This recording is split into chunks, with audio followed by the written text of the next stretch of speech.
All right, everybody, welcome somebody who's been to all 7 continents. Woo!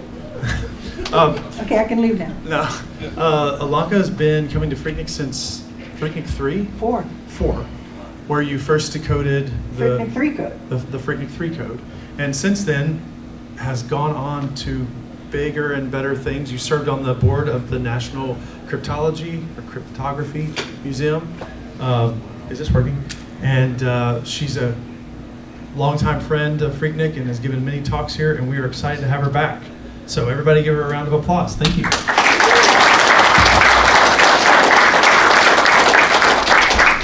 Thank you, thank you. You can hear me in the back? Nod your head? Okay, good. So yeah, PhreakNIC, you guys are my peeps. My career in cryptography launched by when I cracked the PhreakNIC 3 code. And so I gave a bunch of talks on cryptography here. I have gotten jobs through being here at PhreakNIC. I was chair of SE 2600 for 3 years, 4 years, something like that while I was here in town. And also through that, I moved to DC and I was on the board of directors for the National Cryptologic Museum. And I'm just always excited to come back to PhreakNIC because it really started with PhreakNIC. So this is the first time I've been back since pandemic days, and a lot has happened over the last 3 years, of course, all virtually. And I was debating what to speak on because there's just so much that happened. And I gave a bunch of talks during PhreakNIC, or during those 3 years. And so I'm going to try and give you the greatest hits of what has happened. So some of them I'm just going to touch on, and some I'm going to give you a lot more information. So probably the highlight for me over the last 3 years is I was invited to give a TEDx talk. And so I did one, of course, on classical ciphers. And it was 2,000 years of ordinary secrets. And you can go, or I went actually to TED.com and searched on Elonka. And my thing popped up, and that was like, my head exploded. Elonka was a search term at TED.com. So I'm not going to go into the details of that talk because you can go listen to it. It's exactly 18 minutes. They're very, very specific about the 18 minutes. But it was pretty awesome. Also, the books behind me are organized in a cryptogram. So if you can solve the cryptogram, I put a code in the talk about codes because I had to. I did not put a code in this talk, so you can just kind of relax and watch it. So there are lots of classical historical ciphers out there, and the question is, can these be broken, either manually or via computer means? And so in more details, this is one by Emperor Ferdinand III, and this is something that came out in North America. Of course, the Voynich manuscript, anyone that studies classical ciphers for any amount of time is going to run into the Voynich manuscript. And, oops, I pressed something bad. How do I make that go away? How about that? Ooh, I did it. See? I just want to make him run across the room. Okay. Like he hasn't had enough exercise during PhreakNIC. This is, I think, I was looking to find out what was the oldest code I could find. And this is the oldest one. This is a Babylonian cuneiform, a clay tablet around 1300 BC. And the writer of it, or I doubt he was the scribe, but he might have been the scribe. But what they were inscribing was a recipe for a dye, for a ceramic dye. And he wanted to make sure that it was kept secure, and so he put an encrypted form of what the recipe was. So it was industrial cryptography back in 1300 BC. So modern algorithms, I'm not going to go into these, but I did want to point out that the methods of cryptanalysis of modern to classical ciphers is very different. They have very, very different criteria. So like modern, you'll have, we kind of know what the algorithm is. I'm going to do this because it's bouncing around. But with historical code breaking, we often don't know what the algorithm is. Modern will have our goal when we're trying to crack these, maybe determine what is the key. And in historical, we just want to find out what the plain text is. Often we don't care what the key is. Modern is often with very sophisticated ciphers. Historical ciphers are often less complex, but there's also many that still aren't cracked. And with modern, you can make a plain text. You can say, here is the known plain text, and what can we do with it? Whereas with these historical ciphers, the plain text is going to be unknown. So we can't do that. Modern also, we can have as much ciphertext as we need. We could have literally an infinite amount of ciphertext, and historical is going to be a limited amount of ciphertext, sometimes only like 30 or 40 characters. And with modern cryptanalysis, you can read it. It's typed, it's there, it's on the screen. And often in historical code breaking, there's a lot of errors that may have crept in over the centuries sometimes. So modern cryptanalysis and historical code breaking are two very different things. So I'm going to talk a little bit here about monoalphabetic substitution. Okay, so here is a monoalphabetic, which is what we call with an alphabet change. So we have the A through Z on the top, and on the bottom it's weird artistic shapes. So this is an alphabet change. And here is one which is also a monoalphabetic substitution, but there's no alphabet change. We do have one letter to another letter, but it's the same letters all the way around.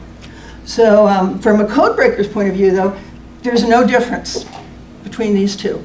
We're going to be doing frequency analysis. We're going to be using methods that are identical between these two different types. So here's an example of a monoalphabetic from a Freemasons document in the 19th century. And you can see that it has an alphabet change because they have those symbols which can be called pigpen ciphers or Freemason ciphers or just lots of different ways. And it's often called the Freemason cipher because they used it more than anyone else, but they were not the people that came up with it. Okay. And here is also a Freemasons document, and this one has without an alphabet change. All of the letters in there are plain A through Z letters. They're just used in a different system. So how to solve a monoalphabetic cipher? Well, we count. We do a frequency analysis, and we look to see which letters are most common. And if you take any English text, Moby Dick or something, and you count all the letters, you're going to find that there's a pattern between them, which is usually E is the most common letter, followed by T, and onward, like the is one of the most common words, the, their, they. It comes up very, very frequently. So here's an example of an alphabet change cryptogram. This is the Winthrop cryptogram. It's from North America in 1650. And here when we do frequency analysis, we count the squiggles. And we look for those and we see which are the most common. And we have squiggle up there, which is like an 8, and it showed up 27 times. And sure enough, that turned out to be an E. It didn't follow frequency analysis exact, but that was how this was solved. And it came out to be an alchemical menu. So the dissolution of sulfur in, and then they had the symbol for whatever it was they were using, and take excellently well purified basalt, dissolve or melt it down in some convenient vessel over ye fire, then throw some sulfur of any metal lesserly or leisurely upon it, and see by degrees it will melt, and so forth and so forth. Question? Okay. And now that you can count, you can do this manually. There's also a lot of software for frequency analysis. I'm not going to list all of them, but I do have a couple shout outs here. Christian Baumann with Multideck, Tyler Akins with the Rumpkin cipher tools, which I use all the time. There's an anonymous one called CryptoCrack, and there's one called Cryptool. This is mostly created by the European side, but I don't think that they're going to exclude people who are non-European. But this is definitely a team-based system. It's open source, and Bernhard Esslinger is at the lead, and you can see over 50 others there that are in a picture. All right. So here's another monoalphabetic substitution example. Excuse me, while I take a sip.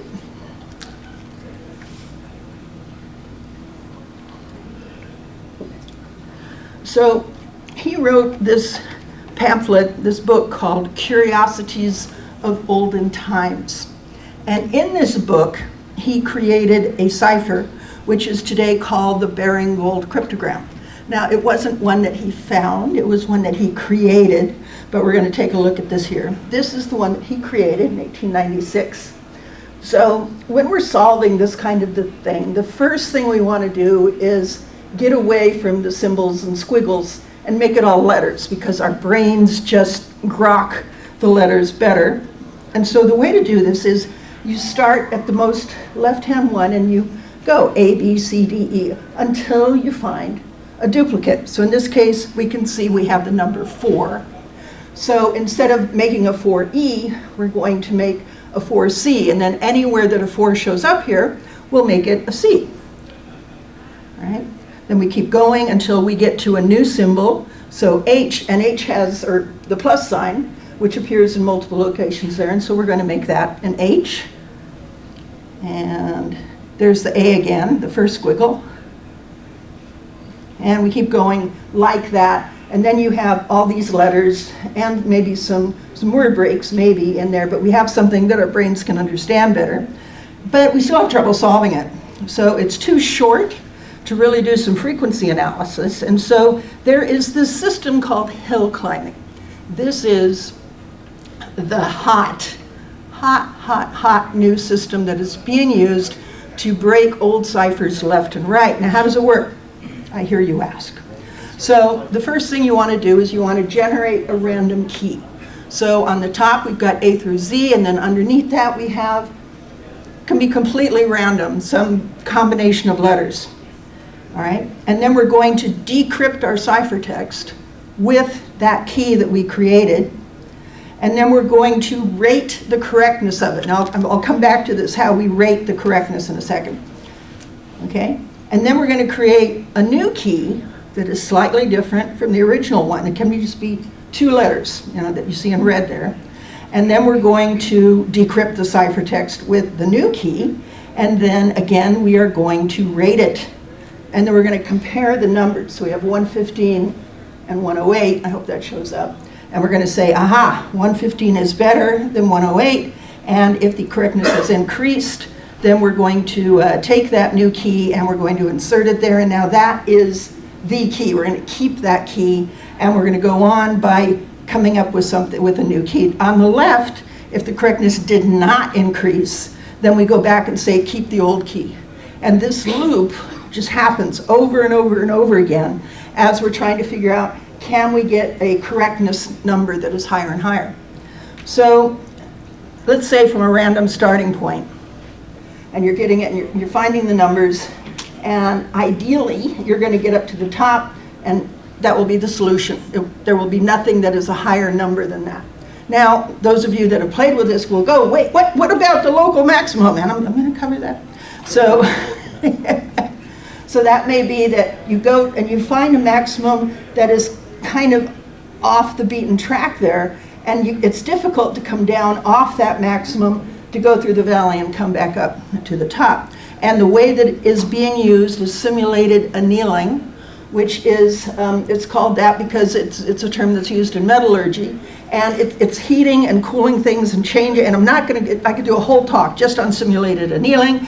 Trust me, simulated annealing helps a lot. And when you use annealing, it goes in a slightly different pattern, but it can get to the top and go, no, I'm not there yet, and keep going until it gets to the final top. You may have to tweak the numbers as you're doing this. So how to rate the correctness of a plain text candidate? Well, in this particular case, we're going to do a scoring function based on letter frequencies. So let's say we have our plain text candidate, which is the answer that is given to us by the hill climbing program.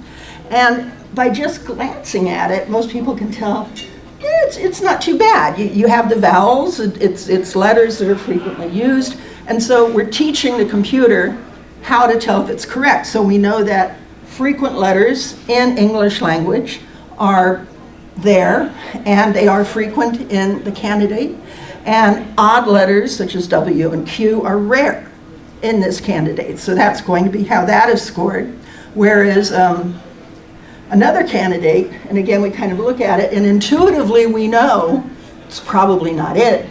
And the way the computer is taught to recognize this, again, is rare letters in English are frequent, which they shouldn't be, and frequent letters are not showing up that often. And so this is the scoring function that's used, and so that one gets a low score. Any questions so far? Okay. All right. So a hill climbing attack on that bearing gold cryptogram, what it would do is it would, now this is the output of it, so we're going to have the substitution table. This is already at step 100. There's already been a bunch of other steps that have happened. So we have the substitution table, we got the plain text candidate, we got the scoring function result on the right-hand side there. And as I said, there's a step, this is the 100th step, that it was actually successfully changed as an increase. All right, and yep. And we're going to keep going, and we're looking at that scoring function, and it's increasing, and we'll keep going, and keep going, and keep going, until we get, now if you look at the 107, I think that is. So here we've got something, a murd in the hand is worth 2 in the mush. So we're like, yeah, we're getting there. The computer's not entirely sure. Yeah, question? It seems like at 100 we all guessed what it was as soon as we started reading it, but that doesn't give us the key. So knowing that, is there a way that you can go backwards from what we know it is and make the key? Absolutely, yeah. If it depends when we're cracking these codes. Sometimes you're going to put the hill climbing on it at night and then go to bed and get up in the morning and see what you got.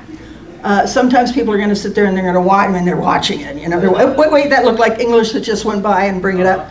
And that is actually the way that some are solved, because they'll see a fragment go by, like the word communication, and the rest of it is not English, but yet that one word looked really good. And so then they'll reprogram it to say, as there's a given crib in there, the word communication, start with that and then go from there.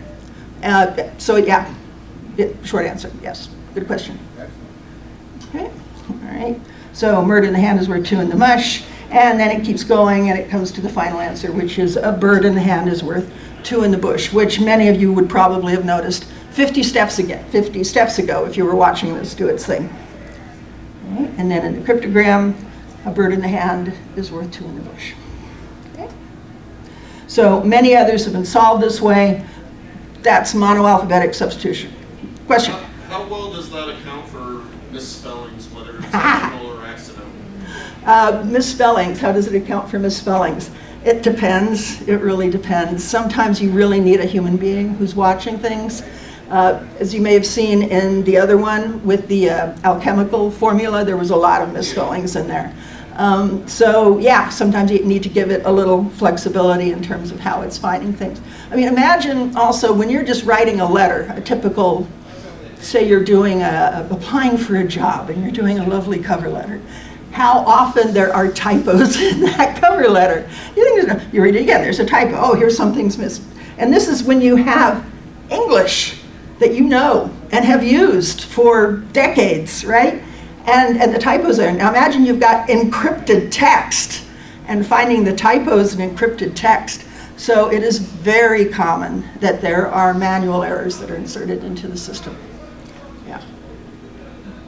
I'm thinking about a piece of poetry. A piece of poetry from Dr. Church. The Jabberwocky by Lewis Carroll. Are you familiar with the poem The Jabberwocky? I can recite it. You can recite it. Yeah. Of course you are able to recite it. As you know, most of the words in that poem are made-up words by Lewis Carroll. I think over half the poem is made-up words. 'Twas brillig in the slithy toves, did gyre and gimble in the wave, all mimsy were the borogoves, and the mome raths outbrave. Yep. Well would a simulated annealing or hill climbing be able to decrypt the Jabberwocky? That's a really great question. I mean, there's a bunch of words in there that are common words, twas, in, the. And I think some of the words are real, like wabe, which is like the plot of grass around a sundial, I think is real. So it would be an attack. anyone that's cracking something is you're gonna try this, and you're gonna try that, you're gonna try this, you go back, try this, but do it in a slightly different way, and oh, visionary, let's do that, well, let's do it backwards, and yeah, it would be one of the ways that you'd have to check is for typos. Yeah? Good, right, okay, good question. All right, so I'm going to go to a different system now, turning grill encryption. And this is where you start with something which is to be or not to be up there at the top. And you start inserting the letters into different holes. And then you rotate the thing by 90 degrees and you insert more and you continue. It's padded with X's at the end, so it comes out as a nice divisible by 4 system.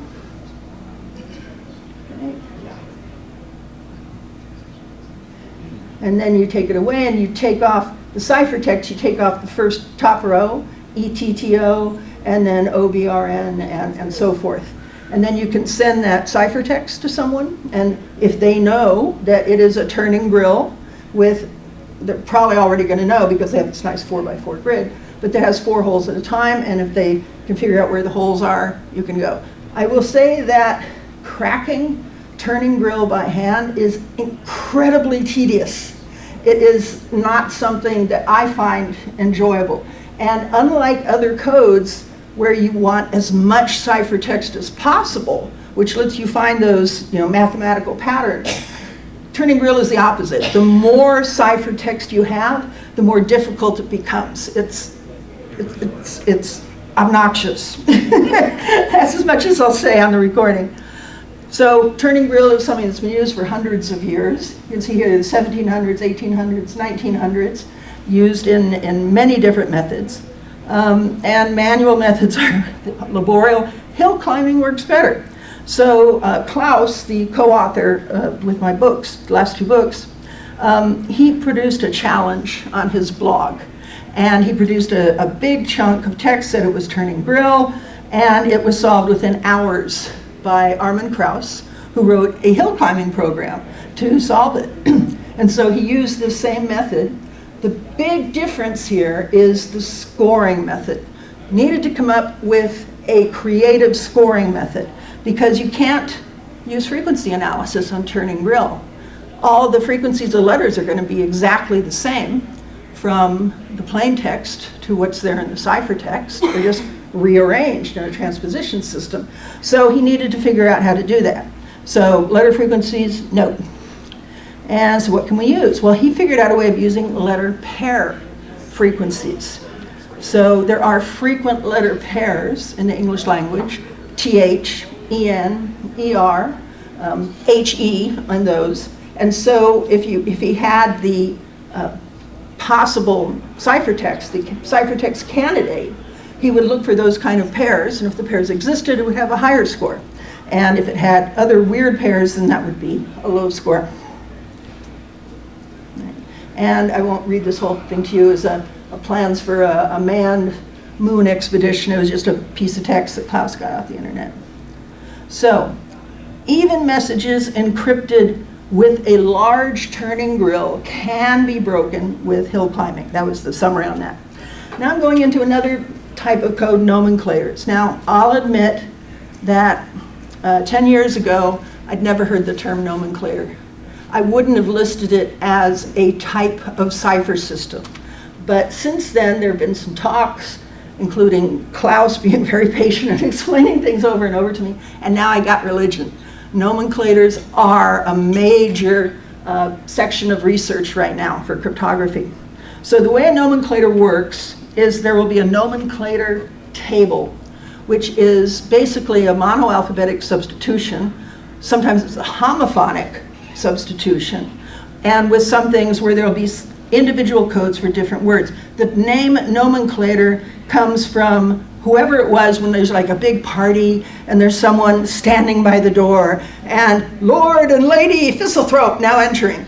So that person was called a nomenclator. They're calling out the names of people who are entering. And so this is a nomenclator cipher. All right? It's been around a lot. So here is an example, a very simple nomenclator where you see we've got all the letters of the alphabet and then certain words which have their own numbers. right? So if you have the plain text, will come from London to Berlin, well, the word will would be encrypted just as you would expect, all the letters of the alphabet. A W is a 23, an I is a 9, and so forth. And so then you get will come. Now from and London, there are already two-digit numbers that apply to each. So 43 and 30, all right? 2 you spell out, and then Berlin is another one where all you need is 2 digits to indicate the name of the city. This is an example of an actual nomenclator table from the 16th century. And here's one from the 17th century. We get really excited when one of these is found in a library somewhere, because we go, a new nomenclator table. They're one not to our knowledge. And then there's this race to all the encrypted documents from around that time period that we haven't been able to decrypt and to check if it may have been encrypted with a nomenclator table. Sometimes we're able to recreate the table. If we have enough ciphertext, we can recreate a nomenclator table from the ciphertext. And in the news earlier this year, I think February, a big announcement that you may have seen was about Mary, Queen of Scots. There were some people that had gone into the French National Library, Bibliothèque Nationale de France, and they'd asked, is there anything that is encrypted?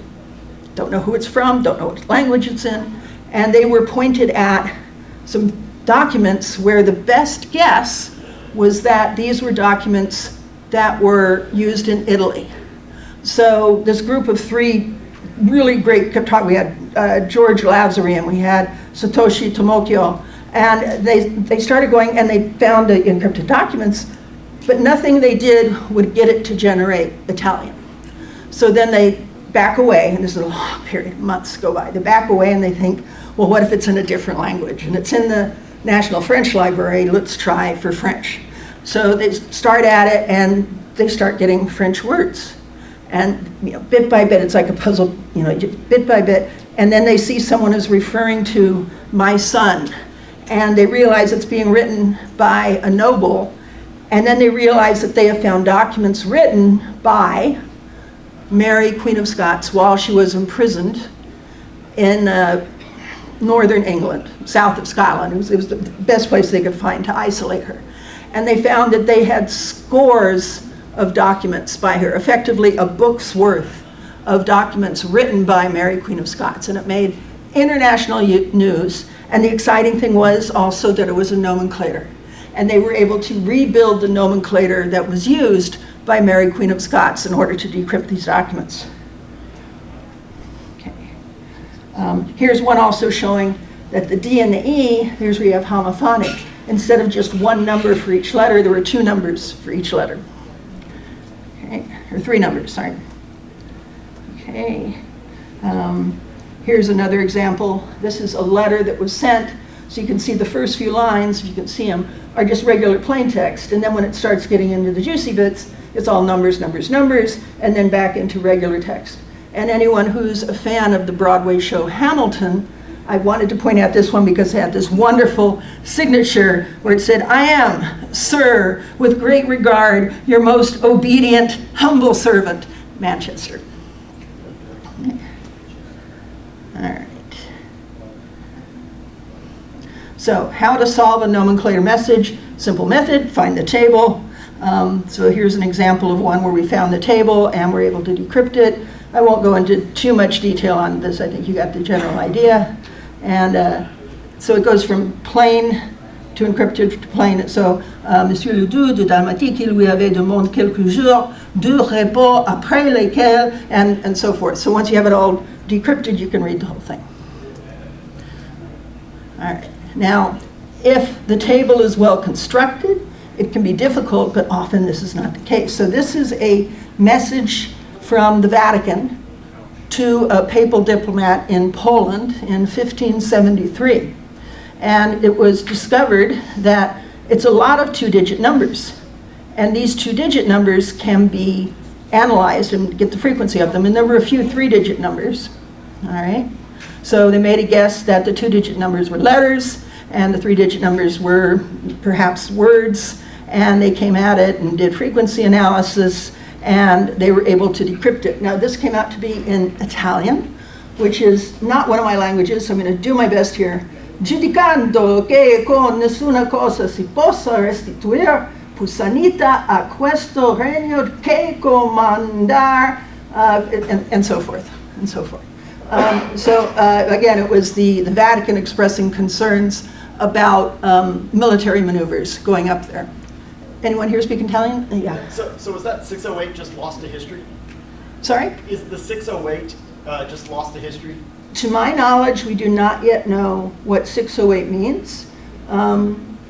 If I were going to go after it, right now this is just a snippet of a document, so I would want to see the whole document and then try to put it in context. Does 608 appear other places? Is it a diplomat who was there, or could it be the Polish king at the time? So sometimes, yeah, you can make good guesses, and sometimes none.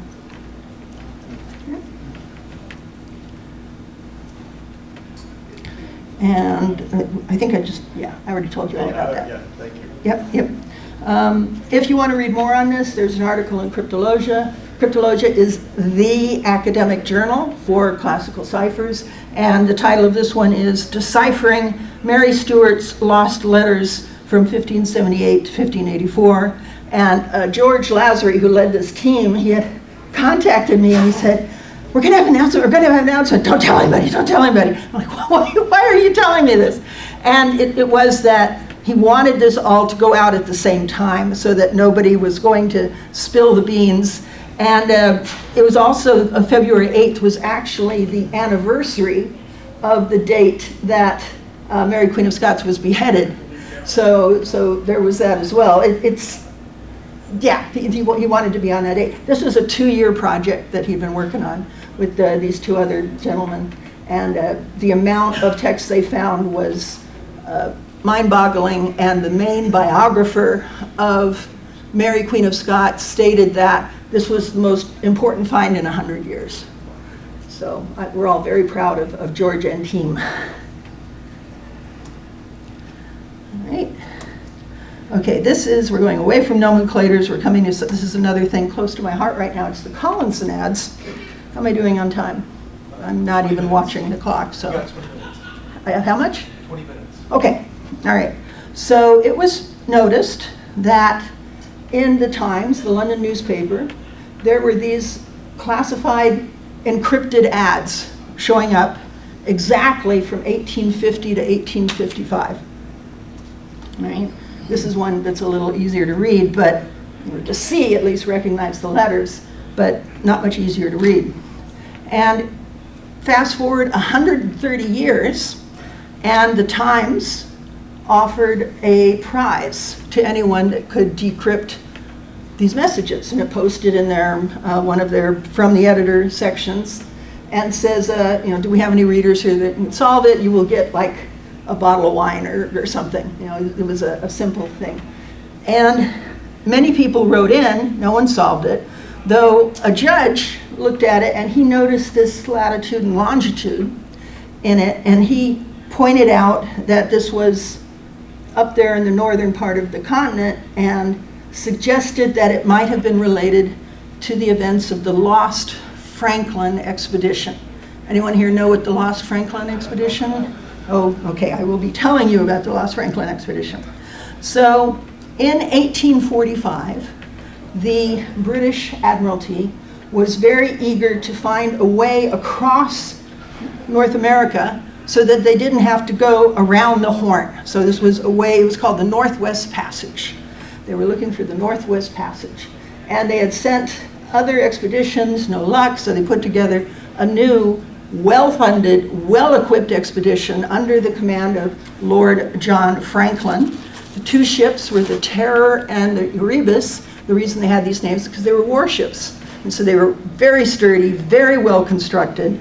And the idea was that they could be icebreakers, and also if they got stuck in the ice, they're not going to collapse. And so the crew was sent with literally years of provisions. And it was not only food, but they also had things for recreation. They had sports equipment. They had costumes in case the crew wanted to put on a play to relieve the boredom while they were stuck in the ice. And then once the ice thawed, the ships would continue until they got stuck in the ice. And then they would stay and they would ride out the winter together. And it was known to be a 5-year mission going on. So we might say, hey, I'm going to Walmart, I'll be back in half an hour. These guys are like, see you in 5 years.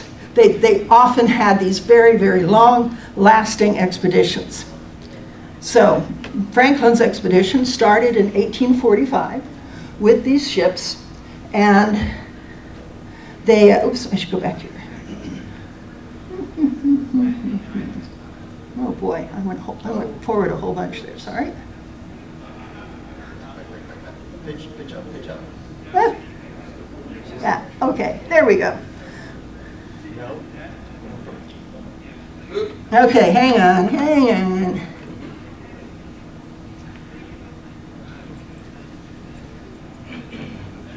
You're reading ahead, don't do it. Avert your eyes. avert thine eyes. There we go.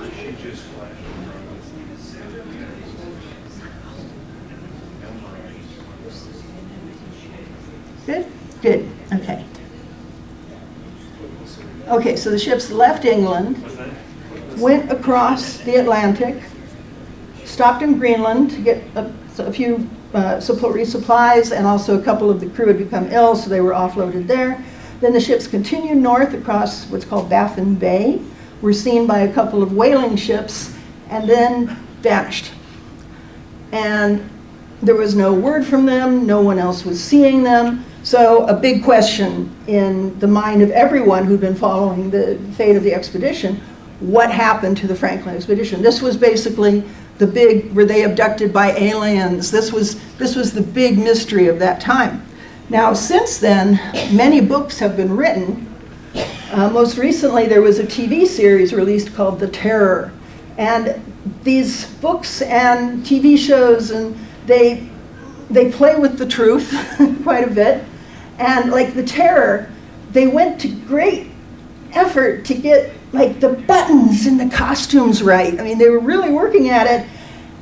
And then they put in an alien. They put in a like some monster in the Arctic that was eating the people. Like, why did you have to do that? Everything else was right.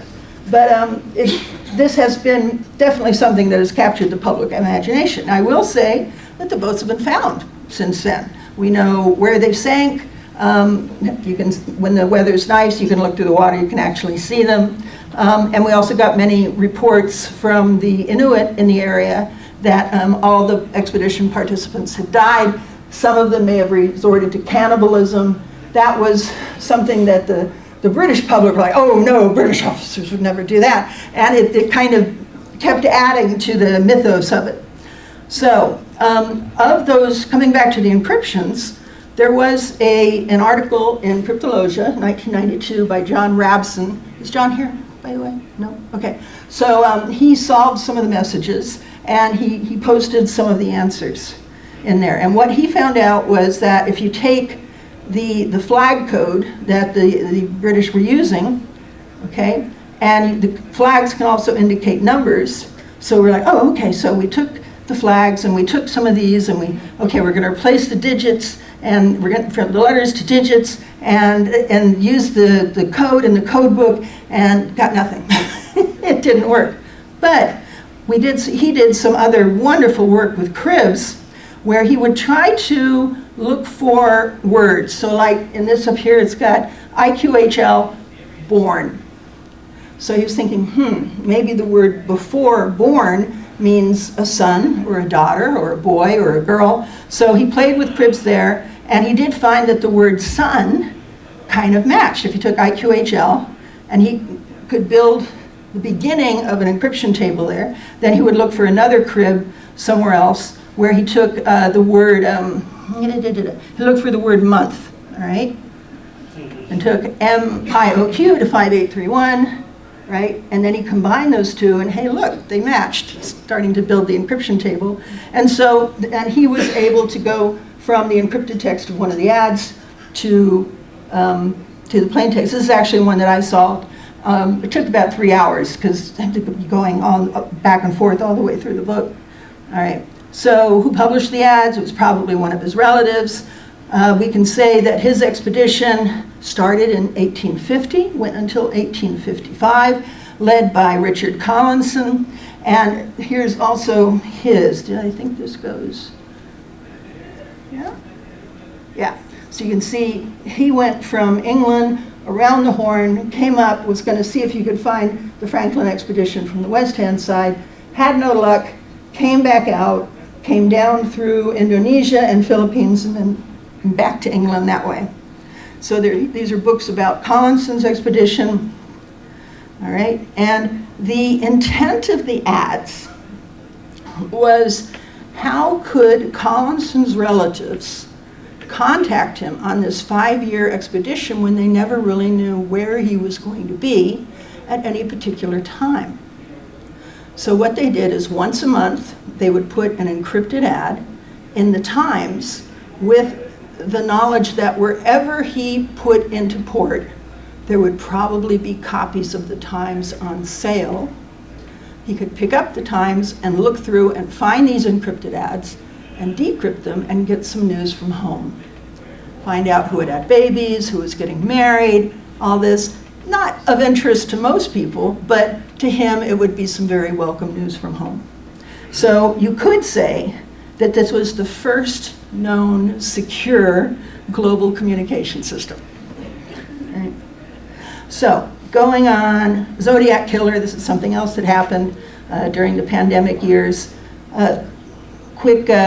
Zodiac Killer, very disturbed individual, killed some people in the Northern California area in 1960s and 70s and sent encrypted messages to the press. One of them was solved very quickly by some local teachers, and then that was what's called the Z408 because it had 408 characters. And then there was this other message, the Z340, that remained unsolved for decades. And we've had all kinds of weird solutions that were offered, and people saying, and smart people saying, I know how it's solved. And it's difficult to tell someone that they're wrong when you can't point at the correct answer. So, but then my book, the first version of my book came out December 10th, 2020. December 11th, 2020, the guy on the left, Dave Aranchak, one of my colleagues, he called me up and said, sorry, Elonka, you're going to have to rewrite the book. We solved the Zodiac. And, I think, like, did he really solve it? Yeah, he really solved it. And called the publisher and said, we're going to have to rearrange things. And they're already into, like, the 4th printing. And so we inserted little things here and there in the book, like when we say famous unsolved code Zodiac cipher, now we had to do famous unsolved code Zodiac cipher star. Put a footer at the end. We snuck in another appendix. And then we immediately started working on a second book. We were already working on the second book because that one was published in England. New book was published in the United States with No Starch Press, who many of you will know. And in that book, we made sure there was a good chunk section about how the Zodiac Killer cipher was solved. I'm going to go over that really briefly here. So the solution to Z340, the first 20 letters, if you start at the top left and come down in a night moving pattern, and you pull out some letters that way. And it's easy to know this now, but at the time, no.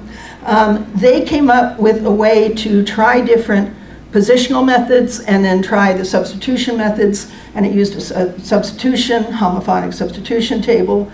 And they were able to find out, find some text in there. The first 20 letters, I hope you are having lots of fun. The Zodiac Killer had also said, if you solve this, it'll tell you who I am. And of course it didn't, there was nothing there. All right. And I'm not going to read it all aloud because this guy was seriously disturbed. It was one of the reasons I didn't work on Zodiac, is when I'm working on a code, I often try to crawl inside the head of whoever it was that wrote the code to see what I can get about their desires, their needs. Why did they encrypt something? And I did not want to crawl in this guy's head. So then there are 2 other messages that are super short, could say anything. We said, okay, maybe this one says the name, Alfred E. Newman. It could be what it is. It could be something else. It's just so short we can't tell. Okay. Right. Okay, Kryptos, I always have to talk about Kryptos. The artist gave another clue in the first days of the pandemic. He said he wanted to stir things up, so he gave it not to us, but to one of the random people that wrote to him. And he said, by the way, this clue, and he wanted to see how long it would take until that clue percolated out into the community. And it took a couple months, and then I was like, Jim, what'd you do? And he told me that, yeah, he'd done it. And I said, you got anything else? He said, no. So I won't go into all these details, but I will say, so this is part 4. Okay. And so in 2010, he gave us the clue Berlin. And then he gave us the word clock. And then the word northeast. And then early pandemic days, he said, and here's another word, east, that is this at this location. So one of our big questions is it a one-to-one match? Like where the word northeast is, and there's the Q's there, does that mean that northeast matches to Q, Q, P, R, and G? And when I've asked him that question, he says, oh yeah. And then I try explaining what that means, a one-to-one, and then his eyes kind of roll up in the back of his head, and he backs off. So we're not sure if it's a strictly weird substitution method or there might be some other transposition method involved. Elonka, Yeah, has anyone tried, is that too short for hill climbing? louder, Is please. that too short for hill climbing? Has anyone tried hill climbing on Kryptos? Yeah. Oh yeah, many people, including Jim Galogly, who is the head of the American Cryptogram Association and solved the first 3 parts. Yeah, a lot of people have tried different things. So again, the question that comes up is, did he use a code system? And a system is usually something, to be a proper system, it needs to be something that can be used under wartime conditions, meaning you're encrypting something and you're sending it and someone's receiving it and there's bombs going off around them and they're trying to remember how to decrypt it, and bomb and dirt coming over their helmet, and then they decrypt it. It needs to be done quickly with a method they understand. And then again, encrypting something, bombs and everything, and then sending it to their destination. Parts 1 through 3 used that kind of system, that if you knew the method, you could encrypt it, you could decrypt it, you go backwards. I'm personally not convinced that part 4 uses that kind of a system. It may have been some other puzzle type that he created. He has said that as an artist, is Audra in here? Nope, okay, we'll pass it along to her later. But as an artist, it was a system that made sense to him. He had no background in codes. He was taught about codes by a retiring CIA operative named Ed Scheidt. And I've had many conversations with Ed Scheidt. I have bought him liquor to see. Fed him sushi. And I've asked him if he's convinced that it's done correctly. And he says yes. And have you done it? And then he backs off. So to my knowledge, no one besides Jim has checked this. And I can say as a game developer that one of the most common mistakes I see from new game developers is that they make puzzles that are obvious to them, that are not solvable because they're missing some step or something, or they made a mistake that they didn't see because, again, typos and encrypted text. So the thing I keep bugging Jim about is, can he explain enough of this to some neutral third party so that they could solve part 4? And if they came back and said, I've solved it, it's solvable, that would mean a lot to me. That would mean a whole lot to me. Okay. All right, so conclusion, yeah. Historical ciphertext is a very active field of research. It's different from analyzing modern ciphers. The hottest technique right now is hill climbing, and there are still many old ciphertexts to solve, even Enigma messages. If you want to try your hand on any of these are places I'd look. Of course, the academic journal Cryptologia. There's a really interesting site called mysterytwister.org, MTC3, where people they'll post the classical ciphers, they'll also create other ciphers and post them there to see if anybody can solve them. And you get points. So they'll list a cipher and how many people have solved it. list of cipher, how many people solved it. So you can reverse it and say, show me something that only has 2 or 3 solves. And that's juicy, because 1, you know it's solvable, and 2, you know there's a lot of status for solving it. I've got a list of unsolved codes. Ciphermysteries.com is a fantastic blog, British blog by a guy named Nick Pelling. He writes beautifully, and he'll get interested in something and he'll just be writing blog post after blog post about it.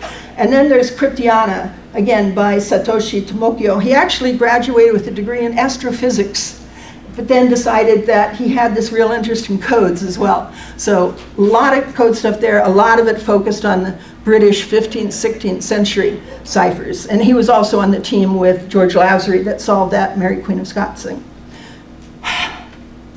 Any questions?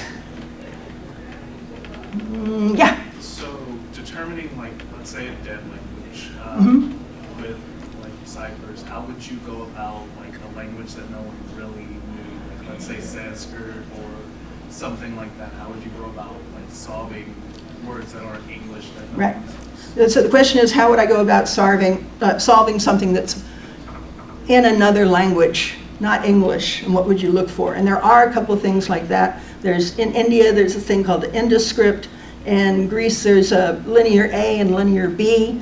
One of them has been solved, the other one is not.